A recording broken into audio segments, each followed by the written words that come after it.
الفاتحة. بسم الله الرحمن الرحيم. الحمد لله رب العالمين الرحمن الرحيم. إياك نعبد وإياك نستعين اهدنا الصراط المستقيم صراط الذين أنعمت عليهم غير المغضوب عليهم ولا الضالين. أعوذ بالله من الشيطان الرجيم. بسم الله الرحمن الرحيم. الحمد لله الذي لا يبلغ مدحته القائلون ولا يحصي نعماءه العادون ولا يؤدي حقه المجتهدون، الذي ليس لصفته حد محدود ولا نعت موجود ولا وقت معدود ولا أجل ممدود، فطر الخلائق بقدرته ونشر الرياح برحمته. الصلاة والسلام على الرسول المسدد المصطفى الأمجد المحمود الأحمد سيدنا ومولانا ومولى الكونين جد الحسن والحسين وعاني أبا القاسم محمد.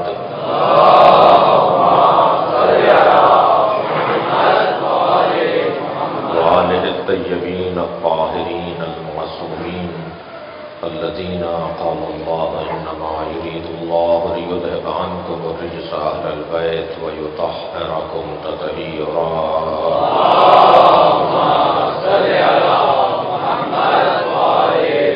ولعنة الله على أعدائهم أجمعين من يوم عداوتهم إلى قيام يوم الدين. أما بعد، قال الحكيم في القرآن الكريم: بسم الله الرحمن الرحيم. ذلك الذي يبشر الله عباده الذين آمنوا وعملوا الصالحات قل لا أسألكم عليه أجرا إلا المودة في القربى ومن يقترف حسنة نزد له فيها حسنا إن الله غفور شكور. صلوات.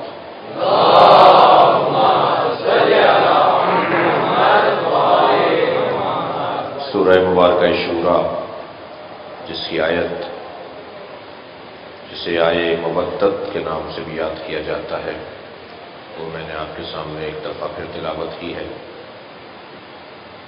اللہ نے اس کلام میں ارشاد فرما رہا ہے: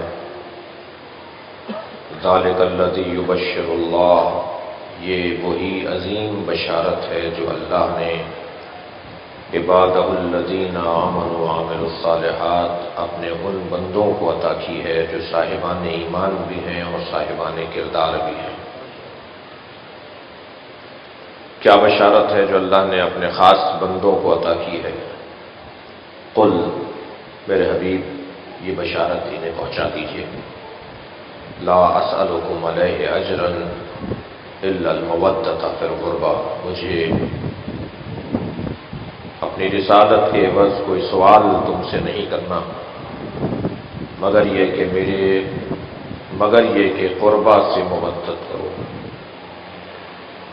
وَمَن يَقْتَرِفْ حَسَنَةً نَزِدْ لَهُ فِيهَا حُسْنًا، اور جس نے ایک حسنہ حاصل کر لیا اسے پھر کمالات ہی کمالات نصیب ہوں گے۔ ان اللہ غفور شکور، اور اللہ بہت زیادہ معاف کرنے والا بھی ہے اور شکور بھی ہے۔ کل ہم نے ایک عنوان آپ کے سامنے پیش کیا کہ یہ اعلان ایک حساس اعلان ہے، اور حساس اعلانات اور احساساتی اعلانات کو اللہ اہتمام کے بغیر نہیں کرتا۔ قرآن مجید میں جو اعلانات اسی مزاج کے ہیں اس کے لیے اللہ نے اہتمام کیا ہے۔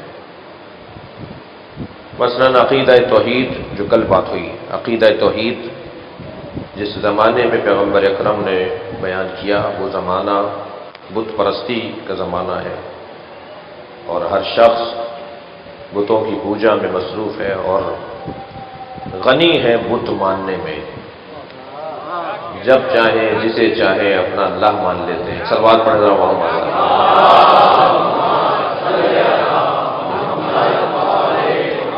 اتنے کمزور ہیں اپنے عقیدہ توحید میں کہ ہر بلند کو اللہ مانتے ہیں، ہر اونچے وجود کو اللہ مانتے ہیں، ہر عظمت کو وہ اپنے لیے الوہیت قرار دے دیتے ہیں کہ وہ ہمارا الہ ہے، ہمارا وہ اللہ ہے.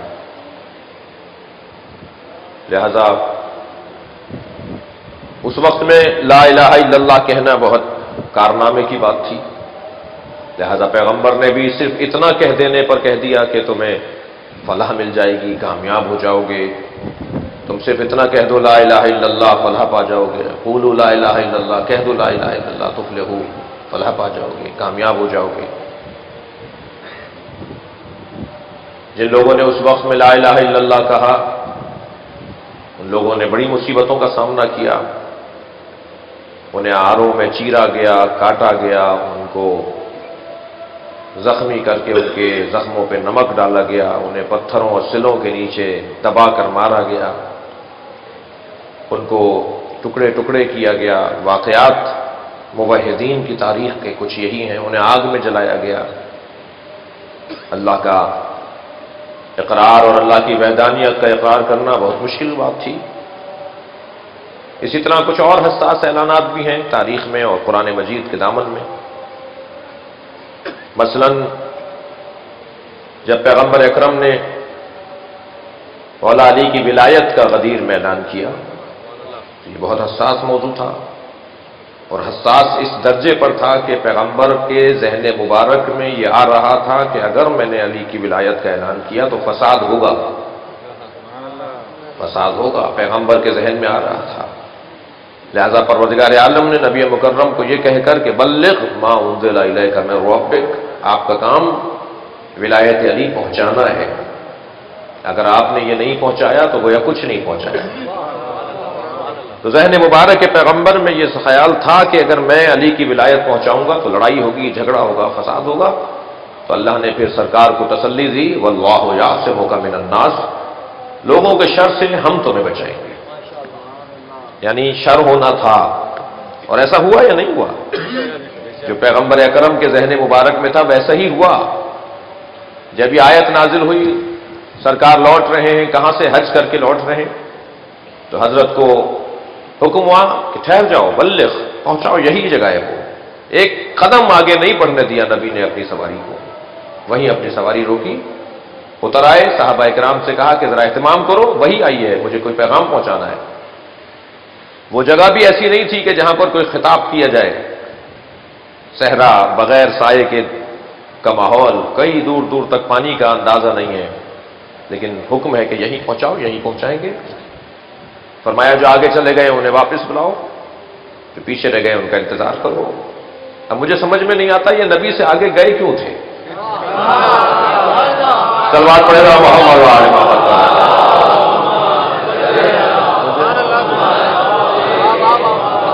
غور فرما رہا ہے. یہاں پیغمبر نے اکرم نے فرمایا جو آگے چلے گئے انہیں واپس بلاؤ، جو پیچھے رہ گئے ان کا انتظار کرو. اچھا، یہی کچھ لب و لہجہ مولا امام علی نقی علیہ السلام کا زیارت جامعہ میں ہے.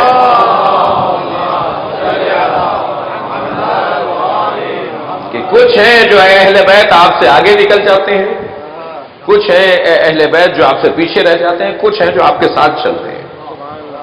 بس جو آگے نکل جاتے ہیں انہیں نصیری کہتے ہیں، جو پیچھے رہ جاتے ہیں اسے مقصر کہتے ہیں، جو ساتھ رہتا ہے اسے شیعہ کہتے ہیں. صلوات پڑھے گا محمد و آل محمد.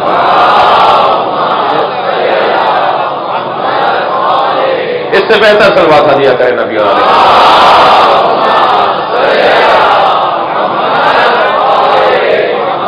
نہ آگے جانے والوں میں سے رہیں، نہ پیچھے رہ جانے والوں میں سے ہوں، مولا کے ساتھ چلنے والوں میں سے ہوں. ہمراہ رہنے والوں کو ہی شیعہ کہا جاتا ہے. بہت پیچھے بھی نہ رہ جائیں، جی سمجھ میں نہیں آ رہے، بہت پیچھے نہ رہ جائیں. بال برابر بھی اگر کسی نے اہل بیت پہ شک کیا تو اس کو اللہ حیثیت سے گرا دیتا ہے. بال برابر بھی شک کرنے والے. اگر آپ کی توجہات میرے ساتھ ہیں، یہ بحث عنوان نہیں ہے اگرچہ، لیکن ایک بات سنتے جائیے کہ پیغمبر اکرم نے ارشاد فرمایا کہ مجھے 4 شخصیات کی محبت عام کرنے کا حکم دیا گیا ہے. حدیث پیغمبر کی، مجھے حکم دیا گیا ہے کہ میں 4 شخصیات کی محبت تمہارے دلوں میں ڈالوں. علی، سلمان، عمار. علی، سلمان، ابو ذر، مقداد. مجھے حکم دیا گیا ہے کہ علی کی محبت میں اپنی امت کے دل میں ڈالوں. مجھے حکم دیا گیا ہے سلمان کی محبت، سلمان محمدی، سلمان فارسی، ان کی محبت میں اپنی امت کے دلوں میں ڈالوں. مجھے حکم دیا گیا ہے کہ ابو ذر غفاری کی محبت لوگوں کے دلوں میں منتقل کروں. مجھے حکم دیا گیا ہے کہ میں مقداد کی محبت لوگوں کے دلوں میں ڈالوں. راوی کہتا ہے فل عمار، یا رسول اللہ پھر عمار کہاں ہے؟ فرمانے لگے کانا جازا جیزتن، عمار کے دل میں علی پر بال برابر شک آیا تھا، اس لیے عمار 5ویں درجے پر ہیں. مگر ابو ذر نے اور سلمان نے اور مقداد نے کبھی علی پر بال برابر بھی شک نہیں کیا. چل بات پڑھے گا محمد عالم.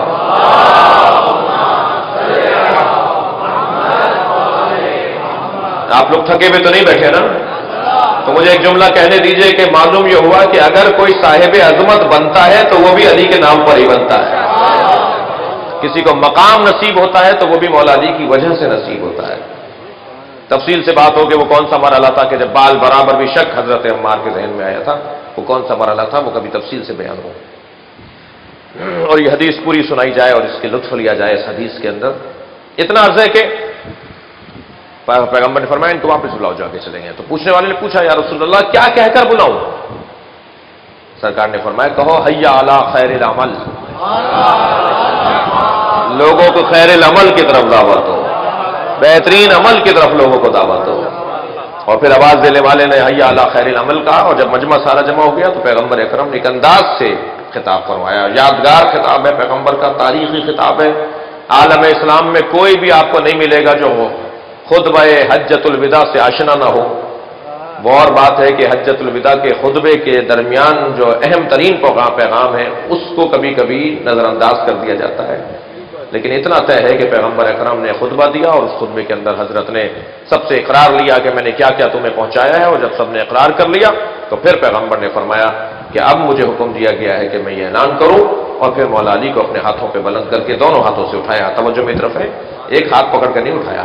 یہی میں ایک جملہ بھی کہتا ہوں کہ بعض چیزیں ہمارے پڑوسی ملک، ہمارے عزیز ملک، ہمارے بھائی ملک سے ہمارے ہاں آ رہی ہیں. وہ تصویریں بنائی جاتی ہیں کہ ایک ہاتھ پکڑا ہوا ہے، ایک ہاتھ مولا نبی نے پکڑا ہوا ہے اور وہ خاکہ سا دکھائی دیتا ہے. خدا کے لیے پاکستان کے شیعہ اس طرح کے کام نہ کریں، یہ خاکے واقع نہ بنائیں. ہر اچھی چیز ہمیں دوسرے سے لینی چاہیے، مگر ہر چیز نہیں لینی چاہیے. نہیں بنائیں. اس میں پچھلے سال ہمارے ایک دوست کے اوپر یہاں پر مشکل بھی ہو گئی تھی اور بڑی مشکلوں سے 1.5 مہینہ محنت کرنے کے بعد ان سے وہ FIR ختم کروائی. نہیں کریں، ہر چیز نہیں لیں اپنے بھائیوں سے. ہماری اپنی ثقافت ہے. سلوات پڑھیں ذرا محمد وآلہ.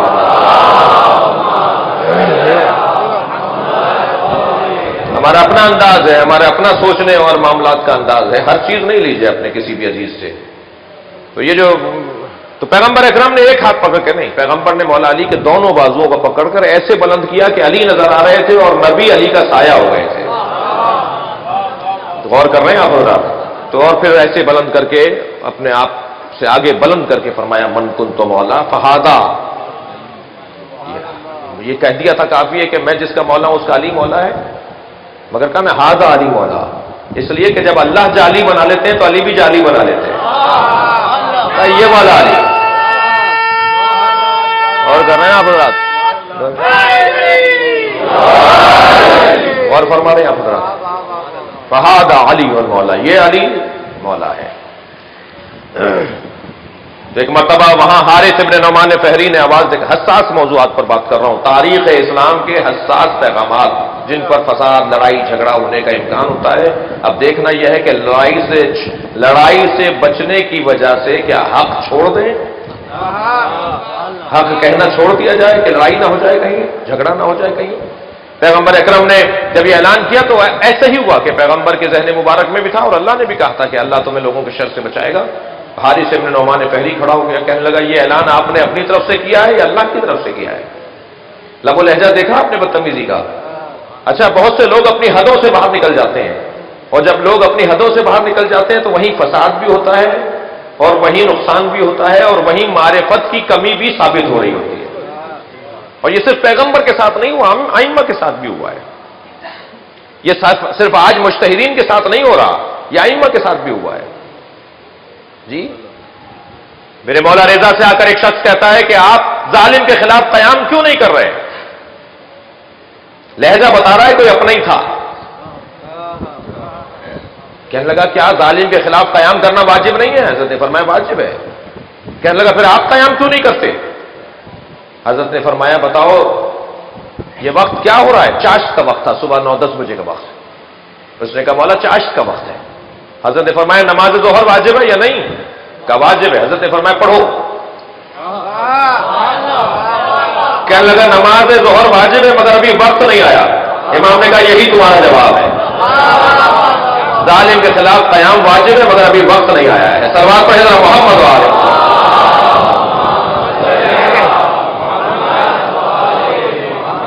بہت سارے اور واقعات ہیں ایسے جو ائمہ عصمت و طہارت کو ذہنی طور پر تکلیف دی گئی، روحی تکلیف پہنچائی گئی. اور بہت سارے لوگ زیادہ سمجھدار بن رہے ہوتے ہیں، حتیٰ یہ بھی نہیں سوچتے کہ وہ بات کس سے کر رہے ہیں، اور اپنی حدوں سے باہر نکل رہے ہوتے ہیں، اپنے حدود سے باہر نکل رہے ہوتے ہیں ایسے افراد. غور فرما رہے ہیں؟ میرے مولا جا رہے ہیں جنگ نہروان پر، مولا علی. تو ایک شخص دوڑتا ہوا آیا، کہنے لگا علی آپ اس جنگ پہ نہ جائیے، یہ اس جنگ میں آپ کو ناکامی ہوگی. حضرت نے فرمایا تمہیں کیسے معلوم ہوا؟ کہ آپ کا ستارہ گردش میں. دیکھیے آپ نے ائمہ کے ستاروں کے حساب لگانے والے بھی ہوتے ہیں. امام نے فرمایا تم ستاروں کو جانتے ہو؟ کہنے لگا میرا کام ہے، میں ستارہ شناس ہوں، آپ کا ستارہ گردش میں ہے. حضرت نے فرمایا وہ کون سا ستارہ ہے جب اپنی جگہ سے حرکت کرتا ہے تو بلیوں پر فلاں کیفیت طاری ہوتی ہے؟ خاموش ہو گیا. حضرت نے فرمایا اچھا چلو وہ بتاؤ وہ کون سا ستارہ ہے جب اپنی جگہ سے حرکت کرتا ہے تو اونٹ پر فلاں کیفیت طاری ہوتی ہے؟ خاموش. حضرت نے فرمایا تم تو ستاروں کو جانتے ہو. حضرت اپنی گھوڑی کے قریب گئے، اس کی شکم پر ہاتھ رکھ کے فرمایا بتاؤ اس میں نر ہے یا مادہ؟ وہ حمل سے تھی، حاملہ تھی. حضرت نے اس کے پیٹ پہ ہاتھ رکھ کے فرمایا بتاؤ اس میں نر ہے یا مادہ بچہ جو آئے گا دنیا میں؟ خاموش ہو گیا. حضرت نے فرمایا تم تو سامنے کی چیز نہیں بتا سکتے، تم ستاروں کی بات کر رہے ہو. پھر حضرت نے فرمایا بتاؤ اس گھوڑی کے سم کے نیچے کیا ہے؟ میری گھوڑی کھڑی ہے، اس کے سم کے نیچے کیا ہے؟ اس کے پیروں کے نیچے کیا ہے؟ خاموش. حضرت فرمان لگے تم ستاروں کی بات کر رہے تھے، تمہیں تو یہ نہیں پتا کہ اس کے پیر کے نیچے کیا ہے؟ سن میں جس جنگ پر جا رہا ہوں اس میں میرے 10 نہیں مریں گے، ان کے 10 نہیں بچیں گے. میں نے اتنی جنگیں لڑی ہیں مگر اس سے کامیاب جنگ میں نے نہیں لڑی ہوگی. صلوات پڑھے محمد والے. اور ایسا ہی ہوا جب حضرت اس جنگ سے واپس لوٹے ہیں تو حضرت کے 10 شہید نہیں ہوئے تھے، 9 شہید ہوئے، ان کے 10 نہیں بچے. جی ان کے 10 نہیں بچے. 9 افراد ان کے بھاگے ہیں مختلف، ہزاروں کی تعداد میں مولا کے لشکر اسلام نے ان کو قتل کیا. ان کے چند افراد، علامہ مفتی جعفر حسین رحمۃ اللہ علیہ قائد ملت جعفریہ نے نہج البلاغہ کی ترجمہ و تشریح کے اندر لکھا ہے کہ 2 کہاں بھاگے اور 2 کہاں بھاگے اور 2 کہاں بھاگے. جب مولا سے کسی نے پوچھا مولا یہ فتنہ جو خوارج کا ہے یہ ختم ہو گیا؟ تو حضرت نے فرمایا نہیں، یہ ماؤں کے شکموں میں منتقل ہو چکا ہے اور باپوں کے صلبوں میں منتقل ہو چکا ہے. ہر کچھ مدت کے بعد یہ میرے چاہنے والوں کا امتحان لیا کریں گے. فرمایا 2 کہاں چلے گئے؟ 2 کہاں چلے گئے؟ میرا تو دل کرتا ہے 2 شاید یہاں افغانستان کی طرف بھی آئے تھے جو اس خطے کے اندر امتحان ہو رہا ہے. صلوات پڑھے ذرا محمد والے.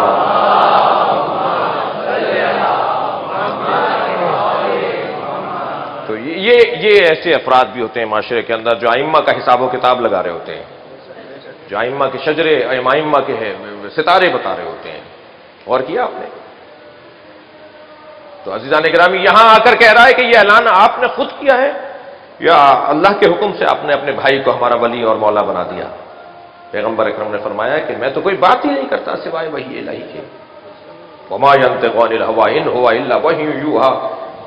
میرا حبیب تو بولتا ہی نہیں ہے، ہمارا نبی تو بات ہی نہیں کرتا مگر یہ کہ جب تک وحی اس پر نہ آ جائے. تو کہا اگر یہ اللہ کی طرف سے پیغام آیا ہے تو پھر اللہ ہی سے کہیے کہ آسمان سے ایک پتھر نازل ہو اور وہ مجھے مار کے چلا جائے. آپ نے غور کیا؟ بغض علی کا شکار، اس کے پاس کوئی حل نہیں ہوتا سوائے عذاب مانگنے کے. غور کر رہے ہیں؟ بغض علی ایسی بیماری ہے جس کا علاج عذاب کے علاوہ کچھ اور نہیں ہے. خود مانگ رہا ہے کہ پھر اللہ سے کہیے آسمان سے پتھر نازل ہو اور مجھے مار کے چلا جائے۔ اب مجھے تو نہیں پتا کہ پیغمبر اکرم نے بد دعا کے لیے ہاتھ اٹھائے ہوں، محمد اسے کہتے ہی نہیں ہے جو بد دعا کرتا ہو۔ میں نے نہیں دیکھا تاریخ میں کہ سرکار نے علی کے دشمن کے لیے بد دعا کی ہو، اس لیے کہ علی کے دشمن کے لیے بد دعا کرنے کی ضرورت ہی نہیں ہے۔ غور کر رہے ہیں؟ ایک مرتبہ پیغمبر اکرم نے بد دعا نہیں کی مگر آسمان سے ایک پتھر نازل ہوا۔ غور کیا اپنے آسمان سے پتھر نازل ہوا، پتھر بھی پتھر نہیں ہے، کوئی اینٹ میٹ نہیں، کنکر نازل ہوا وہاں آسمان سے، بالکل اس کے سر پہ پڑا اور ایک مرتبہ اسے ختم کرتا ہوا چلا گیا۔ وہی ڈھیر ہو گیا وہ جسے قرآن نے کہا سأل سائل بعذاب واقع، ایک سائل نے عذاب مانگا تھا اور وہ عذاب نازل ہوا۔ اب میں قرآن کے آگے ہاتھ جوڑ کے کھڑا ہو جاؤں، اے اللہ کے کلام، تیرے ہی اندر یہ بھی لکھا ہوا ہے کہ ہم اس امت پر عذاب نازل نہیں کریں گے، اس لیے کہ وانت فیہم، اے میرے حبیب تم ان کے درمیان ہو، تم کیونکہ ان کے درمیان ہو تو ہم اس امت پہ عذاب نازل نہیں کریں گے۔ اور اسی قرآن میں لکھا ہے کہ ایک شخص نے سوال کیا کہ عذاب آ جائے تو وہ عذاب آ گیا۔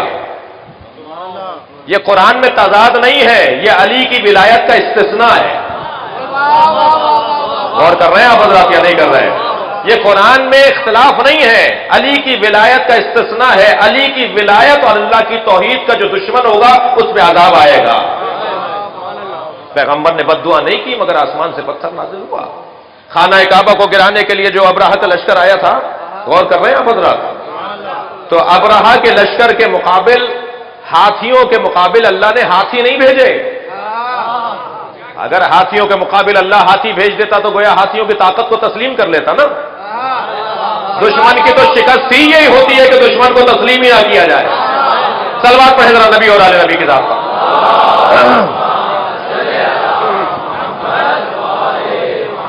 پھر میں ایک جملہ کہتا ہوں آگے بڑھوں، پاکستان میں ہمارا کوئی دشمن نہیں ہے۔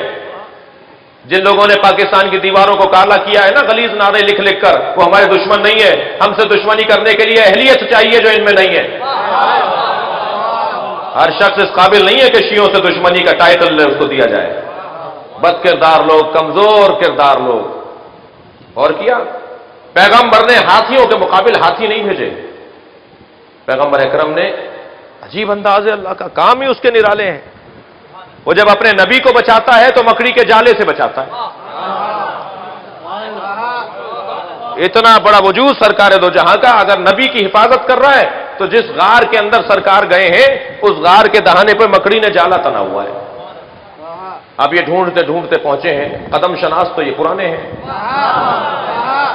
ایک مرتبہ پہنچے ہیں غار کے دہانے کے اوپر تو کیا دیکھا کہ پیر تو بتا رہے ہیں اندر گئے ہیں مگر مکڑی کا جالا بتا رہا ہے کہ اندر نہیں گئے۔ تھکے تو نہیں ہے نا آپ حضرات؟ مکڑی کا جالا بتا رہا ہے کہ اندر نہیں گئے، پیر بتا رہے ہیں اندر گئے۔ اب کھڑے ہو کر سوچ رہے ہیں کہ کیا کریں، غار میں پیغمبر تھے یا نہیں تھے؟ غار میں پیغمبر ہیں، اللہ اہتمام کر رہا ہے نہیں ہے۔ بستر پر پیغمبر نہیں ہے، علی کو لے جا کر اللہ اہتمام کر رہا ہے۔ تھکے نہیں، میں ایک جملہ کہنے جا رہا ہوں، غار میں پیغمبر ہیں، اللہ اہتمام کر رہا ہے نہیں ہے۔ بستر پر پیغمبر نہیں ہے، اللہ اہتمام کر رہا ہے۔ اللہ تقیہ کرے تو جائز، اور میں اطاعت الہی میں تقیہ کروں تو بدعت۔ صلوات پڑھیں محمد و آل محمد۔ یہ کیا ہو رہا ہے؟ اپنے نبی کی حفاظت کا اہتمام پروردگار عالم اس انداز سے کر رہا ہے، اپنے نبی کو مکڑی کے جالے سے۔ احول بیوت، نازک ترین گھر ہے جسے اللہ قرآن میں کہہ رہا ہے، پھونک سے ٹوٹ جاتا ہے، یہ ہوا کے جھونکے سے ٹوٹ جاتا ہے یہ گھر، لیکن نبی مکرم کی حفاظت کا اہتمام، کبوتری نے انڈے دیے ہوئے، مکڑی نے جالا تنا ہوا ہے، غار کے دہانے پر جالے کا وجود بتا رہا ہے، یہ اندر نہیں ہے۔ اور کیا خانہ کعبہ کو گرانے کے لیے کون آیا؟ ابرہہ کا لشکر، ایک حبشی سردار ہے، ایک حبشی بادشاہ ہے، وہ ہاتھیوں کا لشکر لے کر آیا۔ وہی سال ہے جس سال میں سرکار کی ولادت بھی ہوتی ہے، عام الفیل، جی ہاتھیوں والا سال، فیل کہتے ہیں ہاتھیوں والا سال۔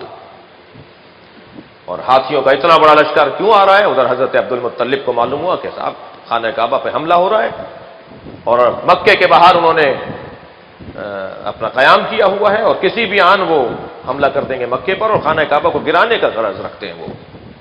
حضرت عبد المطلب نے اپنے بیٹے حضرت ابو طالب کو بلایا اور فرمایا کہ ایک عبرانی زبان بولنے والا شخص تلاش کرو جو ہماری زبان بھی سمجھتا ہو اور ان کی بھی سمجھتا ہو، ہماری بات انہیں کہے، ان کی بات ہمیں سمجھائے۔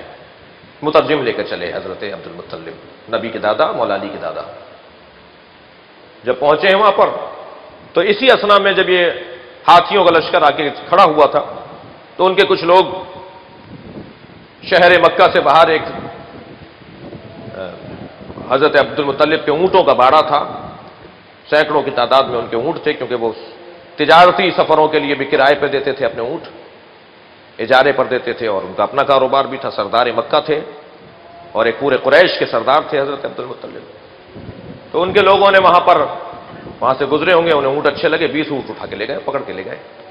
حضرت عبد المطلب کو معلوم ہوا کہ میرے اونٹ بھی لے گئے، اور مکے سے باہر انہوں نے خیمے لگائے ہوئے ہیں اور کسی بھی وقت وہ حملہ کریں گے۔ ادھر حضرت عبد المطلب اپنے بیٹے ابو طالب کو لے کر اس ایک حبشی مترجم کو لے کر وہاں پہنچے۔ وہاں اعلان ہوا کہ صاحب سردار مکہ آ رہا ہے۔ تو ابرہہ کو سنبھل کے بیٹھا، بڑے آمادہ ہوا، تاج باج لگایا کہ میں سردار سے بات کروں گا، ابھی سردار آ رہا ہے ملنے۔ جیسے ہی حضرت عبد المطلب سامنے آ کے کھڑے ہوئے تو اس نے کہا کہ میں خانہ کعبہ کو گرانے اس لیے آیا ہوں کہ میں نے ایک سونے چاندی کا گھر بنایا ہے حبشہ میں، لوگ وہاں زیارت کرنے نہیں آتے، تمہارے یہ پتھر کا، اینٹوں کا اور گارے کے مکان کو دیکھنے کے لیے پوری دنیا سے لوگ آتے ہیں، اسے گراؤں گا تب وہاں لوگ آئیں گے۔ دیکھا، یہ مزاج بھی پرانا ہے۔ اب میں اس سے زیادہ کچھ نہیں کہوں گا، صلوات پڑھیں ذرا۔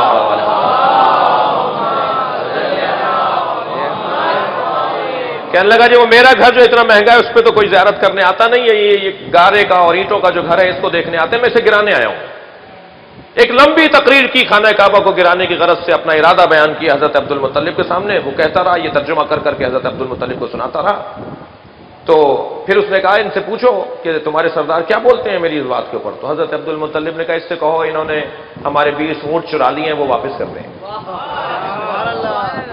اس نے کہا یہ کہہ رہے ہیں کہ تمہارے لوگوں نے ہمارے 20 اونٹ چرا لیے ہیں، وہ واپس کرو۔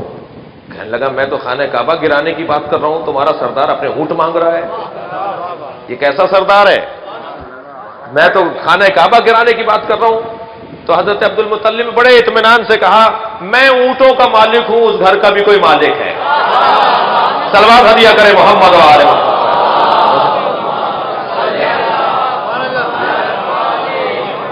تو ابرہہ نے حضرت عبد المطلب کو اونٹ واپس کرنے کا حکم دیا کہ ان کو دے دو، واپس لے جائیں، اور بس تیاری کرو، اب ہم خانہ کعبہ گرائیں گے، اس لیے کہ اس کعبے کا تو کوئی وارث ہی نہیں ہے۔ یہ کہہ رہے تھے کہ سردار مکہ آ رہا ہے اور یہ کعبے کی حفاظت کی بات کرے گا، اس نے تو کعبے کی بات ہی نہیں کی۔ ادھر حضرت عبد المطلب اپنے اونٹ لے کر واپس آئے اور پھر خانہ کعبہ کے پردے کو پکڑ کے، غلاف کعبہ کو پکڑ کے مناجات پڑھی ہیں حضرت عبد المطلب نے۔ اور جملے یہ ہے حضرت عبد المطلب کہ یا اللہ میں نے تجھ پر بھروسہ کر کے تیرا گھر تیرے حوالے کر دیا ہے، اب تو ہماری مدد کر اور اپنے گھر کی حفاظت فرما۔ ابھی حضرت عبد المطلب کے جملے مکمل نہیں ہوئے تھے کہ تیز آندھی اور ایک مرتبہ تیز ہوا محسوس کی۔ آسمان کی طرف دیکھا تو لاکھوں کی تعداد میں ابابیل کا لشکر ہے، لاکھوں کی تعداد میں پرندے ہیں جو کعبے کے اوپر طواف کر رہے ہیں۔ حضرت عبد المطلب نے حضرت ابو طالب کو آواز دے کر کہا کہ یہ معمول سے ہٹ کر ہے، معمولاً ایسا نہیں ہوتا، عبد المطلب ذرا ہوشیار رہو، کچھ ہونے والا ہے۔ ابو طالب ذرا ہوشیار رہو، کچھ ہونے والا ہے۔ ادھر سے لشکر چلا خانہ کعبہ کو گرانے کے لیے، توجہ ہے نا حضرت کی؟ تو جیسے ہی خانہ کعبہ کے حدود میں، یعنی مکے کے حدود میں ہاتھیوں کا لشکر داخل ہوا، ان لاکھوں پرندوں نے، ابابیل اتنا سا پرندہ ہوتا ہے میری اور آپ کی مٹھی میں آ جائے، اتنے سے پرندے کی چونچ کتنی بڑی ہوگی، اس چونچ میں کنکر کتنا بڑا ہوگا، ہاتھیوں کی کھال کتنی موٹی ہے۔ اللہ کا اہتمام دیکھیے نا، ہاتھیوں کے مقابل ہاتھی نہیں بھیجے اس نے، غور کر رہے ہیں آپ، ہاتھیوں کے مقابل اس نے چھوٹا سا پرندہ بھیجا ہے تاکہ دشمن خدا اپنی حیثیت پہچان لے۔ ایک مرتبہ باریک باریک کنکر منہ میں لیے ہوئے ان پرندوں نے کنکر چھوڑنا شروع کیے، ہاتھیوں پر اتنے کنکر برسے کہ موٹی موٹی کھالوں والا یہ جانور زخمی ہو کے بھاگنے لگا، سواروں کو گرانے لگا، سواروں کو کچلنے لگا، یہ مارکئی کچھ اور ہو گیا۔ یہ جو پرندے کنکر چھوڑ رہے تھے، قرآن نے اسے یوں نقل کیا ہے وَأَرْسَلَ إِلَيْهِمْ طَيْرًا أَبَابِيلَ وَأَرْسَلَ عَلَيْهِمْ طَيْرًا أَبَابِيلَ، اور ہم نے ان پر ایک طیر بھیجا، ارسلا بھیجا، پرندہ جس کی چونچ میں کنکر تھا، محترم سننے والوں سے سوال ہے، کنکر کھتا جا رہے تھے یا ہاتھیوں پہ لگ رہے تھے؟ کوئی کنکر بھی زمین پر خطا کر کے نہیں گرا، اس لیے کہ یہ پرندہ بھیجا ہوا ہے۔ اگر پرندہ اللہ کا بھیجا ہوا ہو تو غلطی نہیں کرتا، جو رسول اللہ کا بھیجا ہوا ہوگا وہ غلطی کیسے کرے گا؟ ایک کنکر بھی خطا نہیں گیا، اور ہاتھی زخمی ہو کے بھاگنے پہ مجبور ہو گئے۔ ان پرندوں میں آپ کو بڑی زحمت دی میں نے ایک نقطے کی خاطر، ان پرندوں کو ایک فرشتے نے آواز لگا کر ایک پرندے کو مخاطب کر کے کہا، اے فلاں، نام لیا اس کا، کہ یہ سامنے ایک پہاڑ ہے، اس میں گھونسلہ بنا اور اس کنکر کو بچا کے رکھ۔ میرے ساتھ ہیں آپ یا نہیں؟ ایک پرندے کو حکم ہوا کہ سامنے اس پہاڑ کے اندر گھونسلہ بنا کر رہے اور اس کنکر کو بچا کے رکھ، جب دوسری وحی آئے تب یہ کنکر چھوڑنا۔ میدان غدیر میں جس نے پتھر مانگا تھا، حکم الہی ہوا یہ کنکر اب اس کے سر پہ چھوڑ دے جا کر۔ وہ کعبے کو بچانے والے پتھروں نے علی کے دشمنوں پر برس کر ختم کر ڈالا۔ صلوات پڑھے محمد و آل محمد۔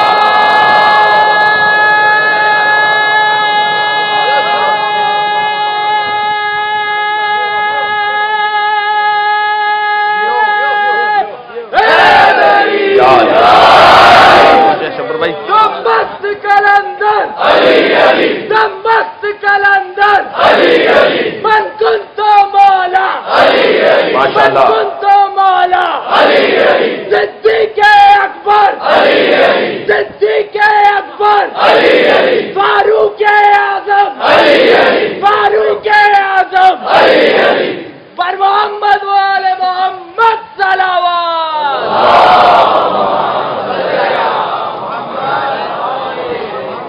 پیغمبر اکرم نے جو حساس پیغامات پہنچائے جن کے بعد ایک فساد کا خوف ہوتا ہے، اللہ نے کہا واللہ یعصمک من الناس، اللہ تمہیں لوگوں کی شر سے بچائے گا۔ اور اتنا طے ہے کہ پروردگار عالم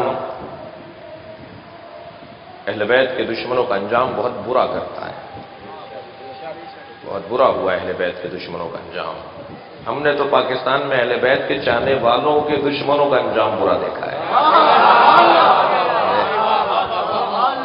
کبھی وہ فضاؤں میں منتشر ہوئے اور کبھی ایسے مارے گئے کہ چہرہ بھی پہچانا نہیں گیا۔ صلوات اور ہدیہ کرے نبی کی ذات پر۔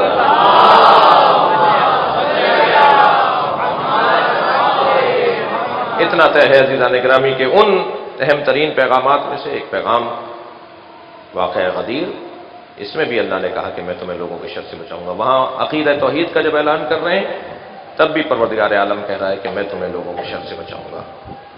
یہاں پر بھی جب اعلان مودت قربہ کی بات ہو رہی ہے تو یہ بھی حساس موضوع ہے۔ یہاں بھی لوگ اس بات سے دل چھوٹا کریں گے کہ پیغمبر اکرم نے اپنے خاندان کا تعارف کروایا ہے، لیکن بار بار اللہ نے اعلان کر دیا وما محمد ابا احد من رجالکم ولکن رسول اللہ وخاتم النبیین، میرا محمد تم میں سے کسی کا باپا نہیں ہے، اور اگر ہے تو رسول اللہ ہے اور خاتم الانبیاء ہے۔ کبھی فرمایا وما محمد الا رسول، ہمارا محمد ہے ہی نہیں سوائے رسول کے۔ یہ جو کچھ کرتے ہیں وہ رسالت کے رشتے سے کرتے ہیں۔ جناب سیدہ کے آنے پر نبی کا کھڑا ہونا یہ بیٹی اور باپ کا رشتہ نہیں ہے، بلکہ یہ رسالت کا رشتہ ہے۔ جیسے آیت پہنچانا، جیسے قرآن پہنچانا، جیسے نماز پہنچانا نبی کے اوپر واجب ہے، اس سے زیادہ فاطمہ کی محبت اور مودت پہنچانا نبی پر واجب ہے۔ رسالت کا حصہ ہے۔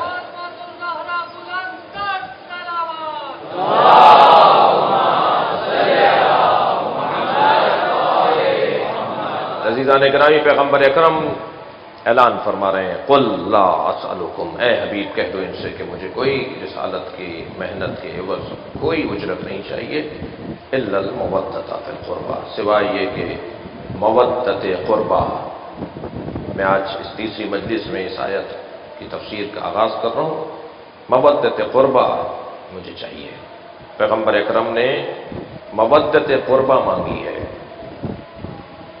اور یہاں بہت ساری اور آیات کی طرح، بہت ساری اور احادیث کی طرح یہاں بھی ترجمہ میں جلدی میں کرتا ہوں، اور مجھے ترجمہ بہتر کرنے کی ضرورت ہے۔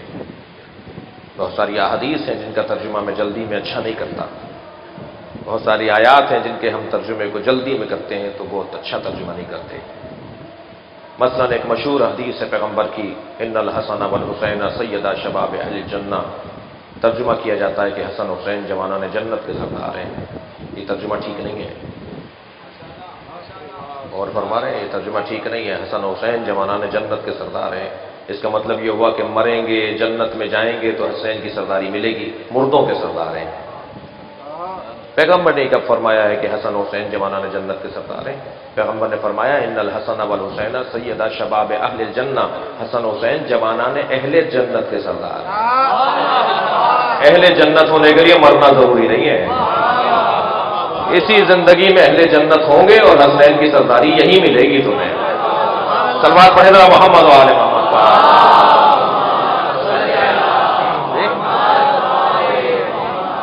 جوانان جنت کے سردار، اہل جنت کے سردار۔ ایک اور حدیث ہے جسے ہم جلدی میں ترجمہ کرتے ہیں، من کنت مولا، یہی جو بھی بیان ہوئی، من کنت مولا فہذا علی مولا، میں جس جس کا مولا ہوں علی اس کا مولا ہے۔ یہ بھی جلدی کا ترجمہ ہے۔ صحیح ترجمہ اس کا کیا ہے؟ کنتو کے اوپر غور کرنے کی ضرورت ہے۔ کنتو کا ترجمہ ہم کہیں اور کچھ اور کر رہے ہیں دوسری حدیث میں، اور یہاں کچھ اور کر رہے ہیں۔ کنتو کنزن مخفیہ، میں چھپا ہوا خزانہ تھا، فاحببت ان اعرف، میں نے چاہا کہ پہچانا جاؤں، فخلقتک یا محمد، تو اے محمد میں نے تمہیں خلق کیا، میں چھپا ہوا خزانہ تھا۔ یہاں ترجمہ کیوں کر رہے ہیں کہ میں جس کا مولا ہوں؟ یا وہ ترجمہ ٹھیک کیجئے یا یہ ترجمہ ٹھیک کیجئے۔ وہ ترجمہ آپ کر رہے ہیں کہ میں جس کا مولا، میں چھپا ہوا خزانہ تھا، تو یہاں بھی ترجمہ کیجئے میں جس جس کا مولا تھا۔ اب علیم اس کا مولا ہے، ذمہ داریاں سونپی جا رہی ہیں، بڑا وسیع ہو جائے گا مولائیت کا میدان۔ سرکار تو جہاں آدم کے بھی مولا ہیں، حضرت ابراہیم کے بھی مولا ہیں، موسیٰ کے بھی مولا ہیں، جس جس کا میں مولا تھا اب علی اس کا مولا ہے۔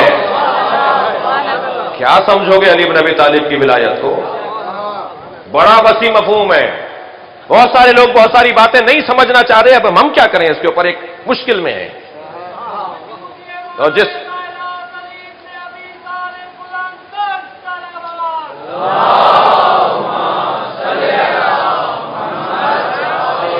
ایک طبقہ ہے جو اس ملک کے اندر بہت ساری باتیں سمجھ نہیں پا رہا، اور اس میں ان کا قصور قدرے، ان کا قصور نہیں ہے، کسی حد تک ان کا قصور نہیں ہے۔ اس کی وجہ یہ ہے کہ جس نے کچی پکی کلاس نہ دیکھی وہ میٹرک کی باتیں کیسے سمجھے گا؟ مجلسوں میں بلائیے انہیں، اپنے ساتھ بٹھائیے، آہستہ آہستہ آمادہ کیجئے۔ بہت ساری باتیں وہ نہیں سمجھ پا رہے، ہماری باتیں وہ نہیں سمجھ پا رہے بہت ساری۔ ملتان کے قریب ہمارے ایک بزرگ عالم پر شکایت ہو گئی کہ صاحب انہوں نے غلط بات کی ہے۔ انہوں نے وہ حدیث سنائی تھی جس میں نبی مکرم نے ارشاد فرمایا ہے، یا علی انتا قسیم النار والجنہ، یا علی تم جنت اور دوزخ کے تقسیم کرنے والے ہو۔ کہا صاحب یہ تو شرک کر دیا انہوں نے، اللہ ہے جنت اور دوزخ کا، اتنا اللہ کو نیچے لے آئے، جو کام علی کا ہے کہتے ہیں اللہ کرتا ہے جی، اور کہنے لگے یہ صاحب یہ تو شرک ہو گیا، یہ تو کام اللہ کا ہے جنت اور دوزخ تقسیم کرنا۔ عقیدہ توحید کی کمی ہے، یہ اللہ کی معرفت کی کمی ہے کہ اللہ کو لگا دیا جنت و دوزخ تقسیم کرنے پہ۔ غور کر رہے ہیں آپ حضرات؟ یہ نبی کی حدیث ہے بھائی، اور ہمارے بھائیوں کی کتابوں میں موجود ہے۔ آپ ناراض تو نہیں ہو رہے میری باتوں سے؟ ہمارے سنی بھائیوں کی کتابوں میں موجود ہے، پیغمبر نے فرمایا یا علی انت قسیم النار والجنہ، یا علی آپ جنت و دوزخ کے تقسیم کرنے والے ہیں۔ میرے مولا امام رضا دربار مامون الرشید میں تشریف فرمائے، روزانہ حضرت کا مناظرہ ہوتا تھا دربار میں، 80 مناظرے لکھے ہیں امام رضا کے دربار مامون میں۔ تو ایک مخالف نے آواز دے کر کہا ہے فرزند رسول، مخالف سے مراد غیر شیعہ، جب بھی کبھی حدیث میں آپ مخالف کا لفظ پائیں گے تو اس سے مراد غیر شیعہ، آواز دے کر کہا ہے فرزند رسول آپ کا عقیدہ یہ ہے کہ علی جنت اور دوزخ کو تقسیم کریں گے؟ میرے مولا رضا نے فرمایا ہمارا عقیدہ نہیں ہے، پیغمبر کی حدیث ہے۔ میرے امام رضا فرما رہے ہیں یہ پیغمبر کی حدیث ہے، نبی کی حدیث ہے کہ علی جنت اور دوزخ کو تقسیم کریں گے۔ کہنے لگا یہ کیسے ممکن ہے، ہمیں سمجھ میں نہیں آ رہا۔ برابر میں مامون بیٹھا تھا، کہنے لگا یہ حدیث مجھے بھی سمجھ میں نہیں آتی۔ حضرت نے فرمایا یہ حدیث سمجھ میں نہیں آتی تو ایک اور حدیث ہم سناتے ہیں جو تمہیں یہ حدیث سمجھائے گی۔ حضرت نے فرمایا تمہیں یہ حدیث سمجھ میں نہیں آ رہی، مگر یہ حدیث تو سمجھ میں آتی ہے کہ پیغمبر نے فرمایا یا علی حبو کا ایمان و بغضو کا کفر،